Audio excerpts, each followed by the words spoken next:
So, firstly, with regards to Prime Minister's statement, two things I'd like to say. Thankfully, Nirmala Sitharaman जी ने अब तक सपनों पे GST नहीं लगाया. Thankfully, ये आइडिया कहीं मैं ना दे दूं कि अब इस पे भी टैक्स लगा दीजिए, जीएसटी के दायरे में लाना चाहिए. पहले तो दूसरी बात ये होती है, इस कॉन्फिडेंस से बोला है, सुपर कॉन्फिडेंस से बोला है, तो कहीं ना कहीं जो सवाल लोगों के मन में उठते हैं, ईवीएम की सेटिंग हो गई है. क्योंकि मैं तो एस्ट्रोलॉजर नहीं, मैं कोई प्रधानमंत्री की तरह विजनरी शायद कम होंगी. प्रधानमंत्री जी के विजन ज्यादा है, 370 का उन्होंने बहुत कॉन्फिडेंस से बोला है.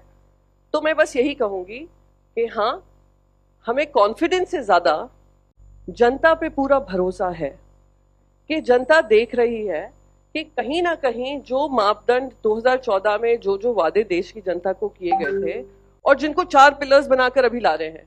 आपको याद होगा बहुत हुई महंगाई की मार, आपको याद हुआ बहुत हुआ भ्रष्टाचार, आपको याद होगा बहुत हुआ नारी पर वार, बहुत महंगाई की मार और भ्रष्टाचार पर वार और व्हाटएवर. ये चारों चीजें फिर से एक नए रूप में आ गई हैं और वो ज्ञान बनकर आई हैं वित्त मंत्री के स्टेटमेंट में, बजट स्टेटमेंट में. ज्ञान क्या? गरीब, युवा, अन्नदाता, नारी शक्ति.